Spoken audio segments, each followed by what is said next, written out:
Howsare with What's the Fringe, a production of the Fringe Festival, Pittsburgh Fringe Festival. Hi, Lori. How are you doing today? I'm good. So first, can you tell us what you actually had going at the Fringe Festival? My piece, first of all, it's a persona that I play on stage. It's called the Mad Muse. She is based around Shakespearean fools and foolery, that idea of somebody that you would assume is the complete idiot saying something quite brilliant. It's poetry. It's figuring out modern, what do I want to say? Figuring out modern things that don't match. What's that word? It's terrible. But anyway, so it's in poetry. Sometimes it'll rant. Sometimes I'll just instantly pop out an idea and say something. Sometimes I'll blaze through with a bunch of Shakespeare and my own written poetry. And then I do audience participation. So it's a lot of different presentation put together around one certain idea. And the idea for this show that I did for the Fringe was called A Well-Balanced Madness. And you also had some backup music often in your act? Yes, I ended up having 3 musicians. The first 2 days I had a bassist, a gentleman named Scott Jeffries. And then the last day I had 2 people, 2 burlesque performers who also play kazoo and ukulele. So that was great. And that was Just Jingles on ukulele and Smokin' McQueen on kazoo. Nice. Because that's part of the madness, is pairing things together that shouldn't be on stage together, just making it something exciting. So just seeing something that shouldn't be there. What was your favorite part of the show? Can you give us a little bit of a taste of it? Oh, you want me to do a Sure. little piece? I'm throwing you under. No, hang on. I'm prepared. You're not throwing me under. Actually, you know what? I should do the corner piece because I don't get to do the corner piece. The Mad Muse actually has a corner piece, like an actual piece of poetry. That it's kind of like the mission statement. Uh-huh. So I'll try not to get too loud in the microphone. Hang on. I can always turn it down. Okay, good. Storming through life, a woman on a mission, avoiding and causing strife, rarely bending to submission, popping up in unexpected places, conversing with unexpected faces, seeking a challenge, revealing a fake, handing out more than one can take, blurring what is good and what is bad, winding up a little bent by this muse that has gone mad. Ooh, but in the downtime, this muse will have no witty rhyme. In shady corners, raped of all her joys, she weeps and wails and wonders how she ever became someone's broken toy. Warped and wrapped by devastating darkness, she cannot stop the alone zone. Pixies and fairies twinkle past to witness this muse miserable to the bone. Beautiful. Thank you. Sure. So where did you first realize that you wanted to be a theater artist? Oh my goodness, I was 12. Had an in. That's cool. No, that's good. But that's, the thing about children in theater, and I'm going to throw this in here because I get to say it out loud. And if you're going to put me in front of a mic, I'm going to start saying things out loud that really need to be said. You need to take your children to see theater. We have constructed a society that breeds a lack of empathy because it's dog eat dog, it's corporate. In order to even think that your child would be successful, you have to train your child not to really feel, to a point. Theater, taking children to live theater where they see live people with real emotions, raises their empathy. And so it's wonderful. if theater people tend to be more empathetic because we walk in others' shoes. If we're good at what we do, we take a walk in other people's shoes and we become them and make them believable for someone else. So there's that big long answer. So you basically at age 12 is when you're like, oh, this is kind of cool, or take me through that. I was invited. What happened is that they were auditioning children to do Annie at the middle school, and so they bring in all mass middle school children into the auditorium, and they say, here we're going to talk about theater, and so they had the workshop, and I did something funny, and they invited me to audition. So I went to audition. The fun thing about it is that Annie never happened. It became Snoopy.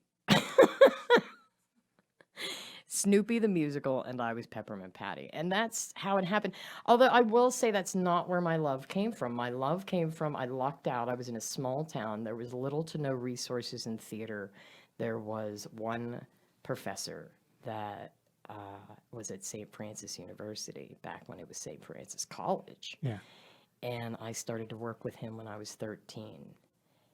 And he made me love theater. He didn't make me, but he instilled in me principles in theater that also worked in life. So theater made so much sense. And it, we learned, he was very much about, if you are an artist, it is also part of your job to make sure that your art form continues into the next generation, to always be pushing and experimenting and making new things.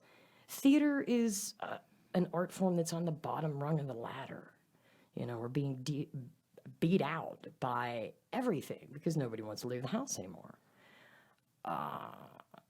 So I take it as this is part of my job as a person that says they're a theater artist, to continue the art form into the next generation. And that way you're a good representative of your art form. And that's the kind of thing that has been instilled in me, and that's what gave me a love of theater. So you call yourself a fringe artist. What do you feel makes you a fringe artist, or why are you calling yourself a fringe artist as opposed to a theater artist?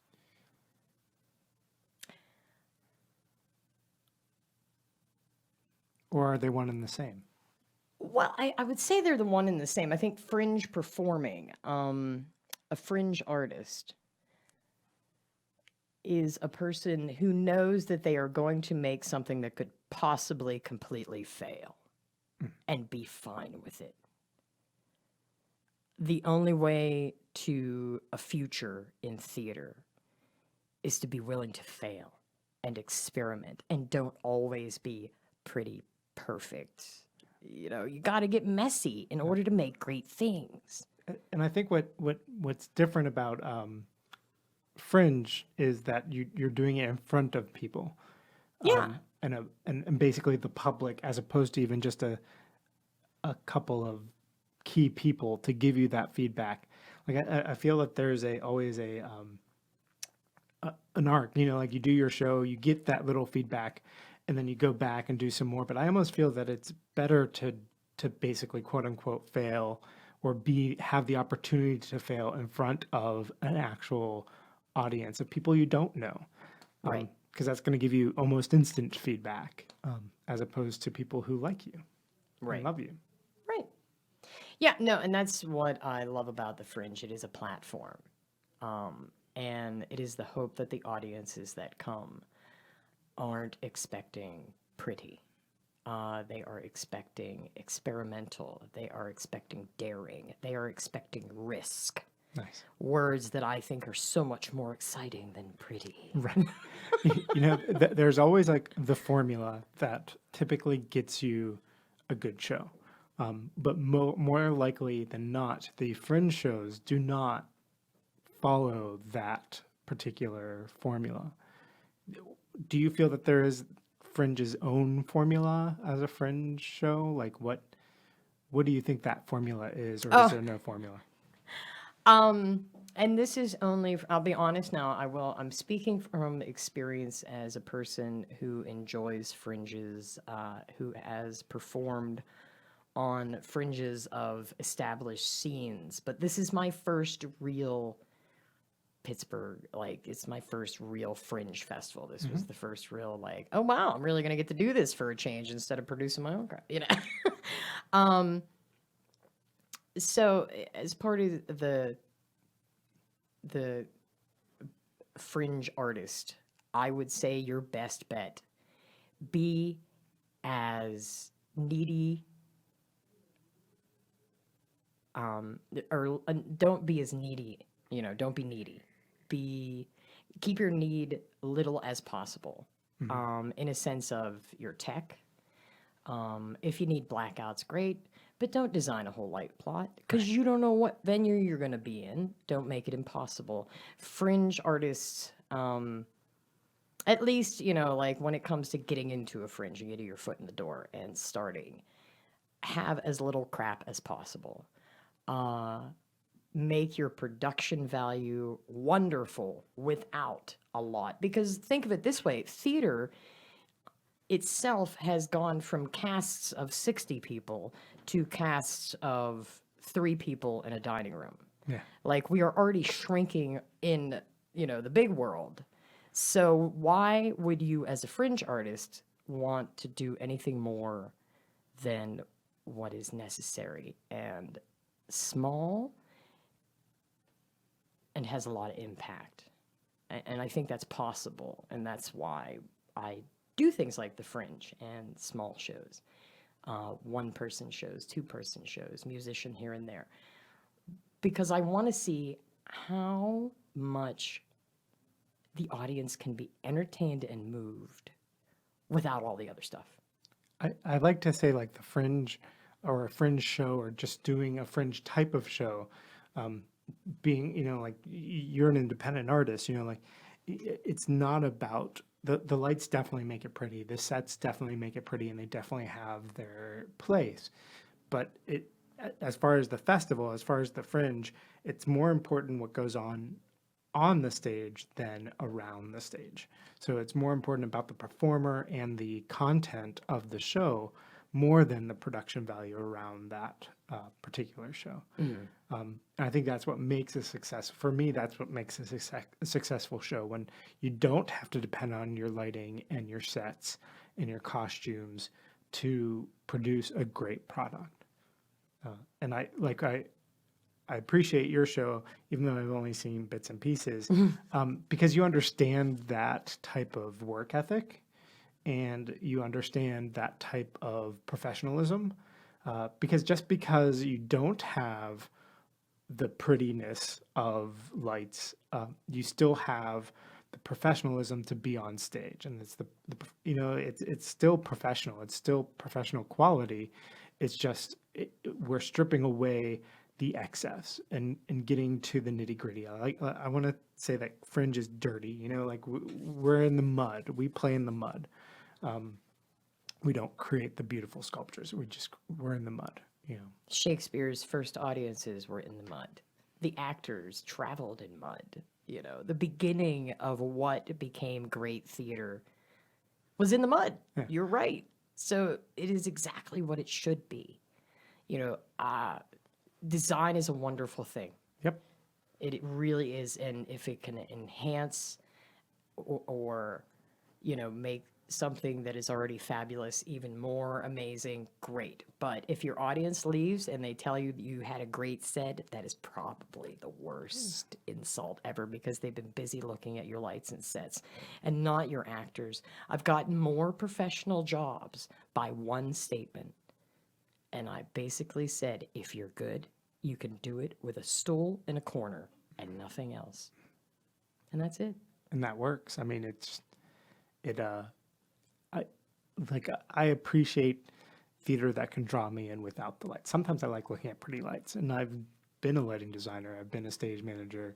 You know, I've helped build sets, and I understand, again, like, I think they're great, but you're right. Like, it has to be, you have to have a solid product and then build around that for future shows. Yeah, when I walk out to do a Fringe piece, my whole goal is to put you in the palm of my hand and take you on my ride. I have nothing else but words, and even though of course I use Shakespeare, of course I use great words, words that we've already proven are awesome. There are two reasons for that. My first reason is people don't spend enough time with Shakespeare. I know. So to have those words out there is wonderful. It's my way of saying, look, this is necessary before you kill it off. And then the other reason is to be able to feel it in myself when the audience reacts to me. Saying words that I've written and they're on my ride and they're enjoying the story, or they're, a little messed up by it, or just they don't know what to do, but they're with me as long as they are reacting or even dead silent. As long as they're with me, I'm a happy person. Why do you think it's important to have a Fringe festival in Pittsburgh? Fringe is, in Pittsburgh. Pittsburgh is the end-all, be-all of cities right now. It's where all the youth are coming to. We're touting top 10 this, top 10 that, top 10 that, ba ba ba ba ba. East Coast, best secret, come live here. Well, then why shouldn't we have a Fringe? Of course we should have a Fringe. All these other cities that have been these great, wonderful, fabulous places have Fringes. They've outgrown their Fringes. Now they have live arts, Fringe of the Fringe. Apparently New Orleans has a tent that you just go and yell and do whatever you want to do. I mean, their Fringes have gotten huge. Right. Pittsburgh doesn't have one yet. Well, we do now. Right. And as we should, because our population is growing. Hopefully we're beginning to attract artists that are willing to break rules and also keep the competition alive in the local art scene as well. Because the more you push that envelope, the more you raise the bar, it gets everybody up on their feet oh, well, and that's where great art happens. Outside of everybody in their own little rooms writing their own little dreams, great art happens when the competition gets ramped and people really have to bring their stuff. I get a little upset when I see people they get these great opportunities and they're so sloppy with it. They're so sloppy. I'm like, oh, come on. This is a wonderful thing. Please respect it and enjoy it. Well, and I competition is always good, but I like to say that we want to build a community and the community rises up together. So you get to see great theater and then that helps you rise what you already have. So it gets rid of the sloppiness. And it's competition, but I like competition light. I don't want it to be cutthroat. We're all in it together. I think that the audience that we have is minimal. So the more we can share that audience, the better. And the more we can act as a community, as independent artists, I think is very important. But you're right. In the festival, that's one of the things that a festival does is you get to see how other people do it. In a much easier format, right? An easier way. Yeah, you're to be inspired. And when I say competition, let me put that in a frame of reference. Any great teacher should teach for the purpose of knowing your student will surpass you. You teach people so that they are better than you. Mm-hmm. That it's your hope, because then that way that you're a great teacher, you've inspired in them to go further. Competition within Fringes, within theaters, within any art form should be like that. Competition should be wow, you really did that, and that's way better. Oh, I got to do something. And as long as it's taken with the right attitude, great things can happen. Yeah. Inspiration will happen. Of course, Pablo Picasso, great artist, steal. As much as we don't like it, we get a brilliant idea, somebody sees it, of course they're going to use it. Definitely. Cheer them on. To be okay, great, glad you did that. I like to say you could steal or take from other people's work, but then make it your own. You should. Absolutely. You should. And that makes it better almost. It gives that bit that you know what you like when you see it, you know, and so why not use that particular tool? But like if you make it your own, it just makes it better. So you're not necessarily stealing, but it's more of knowing what's good uh, and then increasing that and making it even better. And so maybe the next person is like, oh my gosh, I love that. I'm going to use it in my show, but let's change it a little bit. And it just grows from there. So, Yeah, yeah. so what are your thoughts for the future as far as what Mad Muse is doing? What are you doing next? What are your thoughts about Fringe? Has Fringe helped you in any way? Oh, Or- goodness, yes. Oh, yes. Fringe has helped me as far as establishing contacts. I was lucky enough to be chosen as one of the winners of the Fringe of the Fringe Spirit Yes. Award. That's a title. I'm totally going to apply to other fringes. The ultimate dream is that I eventually get to go to Europe and Fringe. Yeah. Um, The be all and end all Edinburgh. yeah, definitely. You know, I don't. You know, I'll appreciate as far as I go. But yeah, the future is currently I'm applying to the New Orleans Fringe. I am going other open mic nights and performing and Which you just finding- won I one of did. the last ones, right? At a drag bar. Is that what I remember?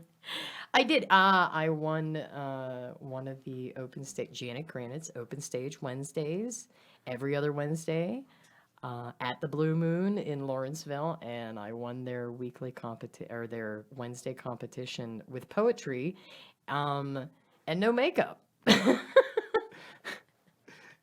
Which is, and that also, if I remember correctly, also inspired somebody else to do some poetry. Right, actually, yes. Well, not the next week, but the next time they had competitions, I went in and I wasn't competing. I was just going to chill and just hang out and see what other people do. And one of the performers that was there previously that saw my performance brought her own spoken word piece and got up and did it. And it was great. And people loved it. She didn't win, but but it was still, she could have, it was completely great competition.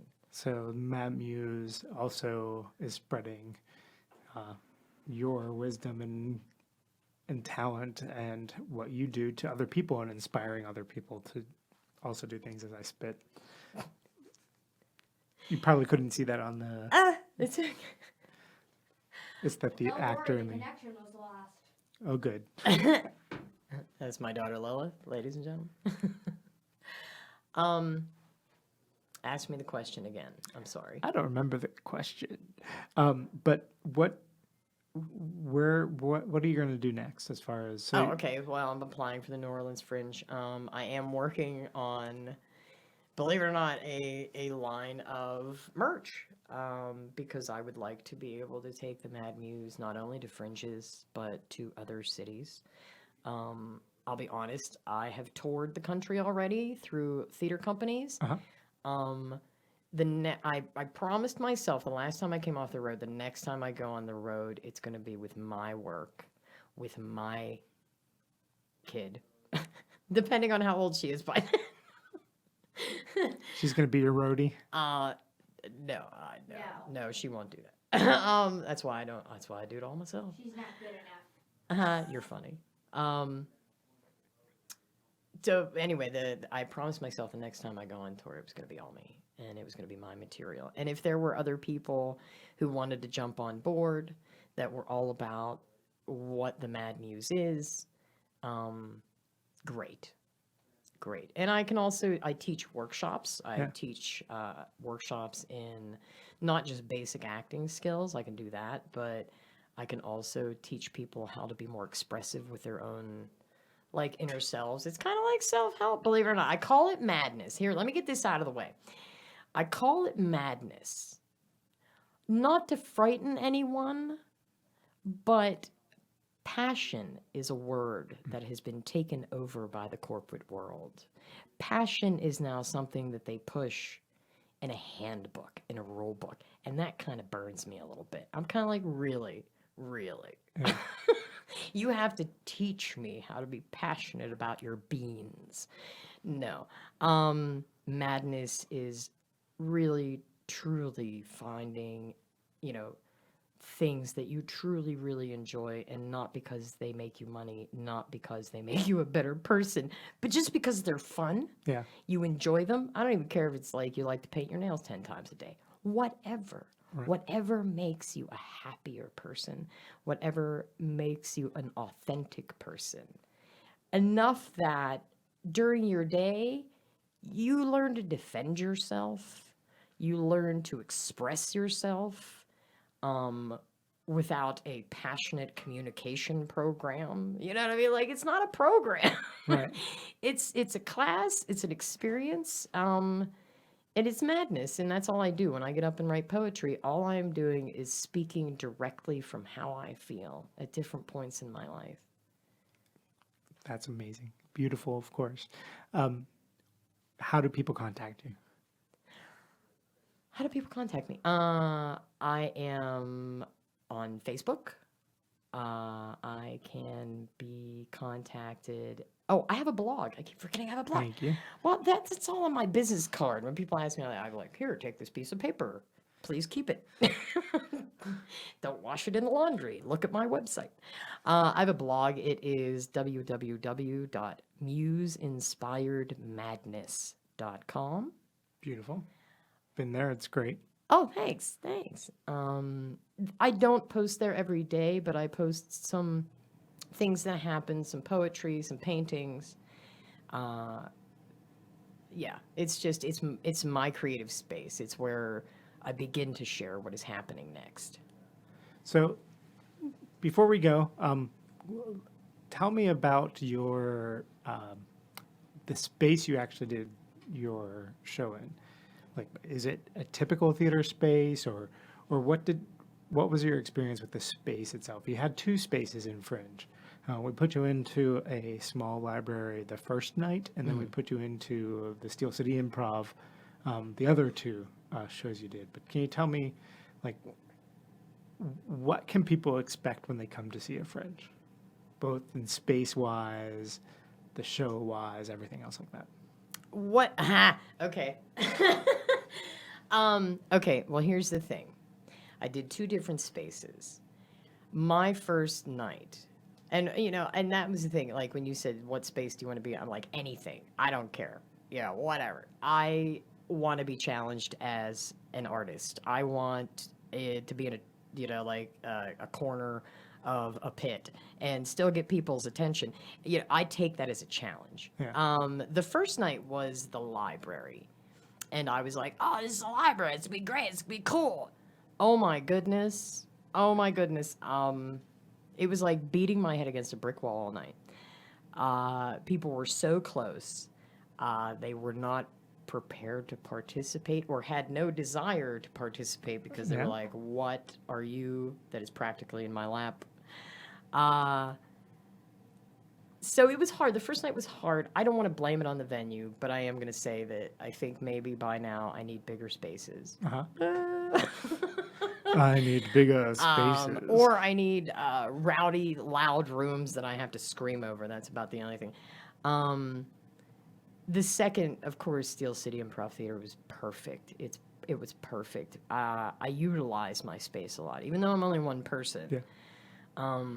I've learned to be able to take up every inch of a space. And that was just the perfect size that I didn't feel like I ran a marathon at the end of the show, but I felt like I got it all out there. Everybody had a good time, nobody ran screaming. So, yeah. I think the Steel City is one of our spaces that is most like a theater, because it is a theater, improv theater. Great size, black box, that type of stuff, which I always love. But oftentimes you are stuck in a classroom or sometimes a closet. When I did Fringe in New York, I was in a garage, and that's where we did our show. So it's, I always like to tell people that you can expect an adventure.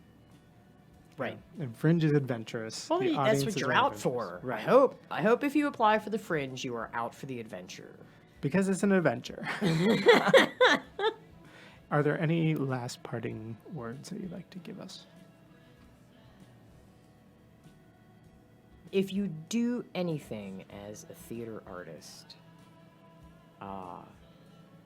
whether you spend your entire career saying the words of other people, moving the moves of directors, and adding your own insight to it, write one monologue purely from yourself and set yourself up to do it in front of a pack of strangers. You will never be afraid of anyone ever again. Very nice. Thank you very much, Lori Howsare. I'll go ahead and give the, I'll put in your information on the screen somewhere, probably up here. I'd like to thank our camera B, actually she's more camera A, actually, Lilith, who's behind our GoPro as well. And I thank you for doing this first podcast on Fringe. I'd like to make this kind of a weekly thing, or not weekly, I don't know the word I'm looking for. Whenever we can get people out of rehearsal. Right. Thing to talk more about Fringe. I think it's important to know what the F is, a Fringe festival, because it is adventurous. So, people are like, I don't want to go to something I don't know what it is. One of our goals is to make sure that there is an audience for new emerging theater, and make sure it's well supported. Make sure there is a community. And that's our goal. So I want to thank you. I want to thank Lilith. I'd like to thank the hardware store for hosting us as well. I'll put their information up there too, because I want to say something above my head in this shot. So thank you and have a great evening.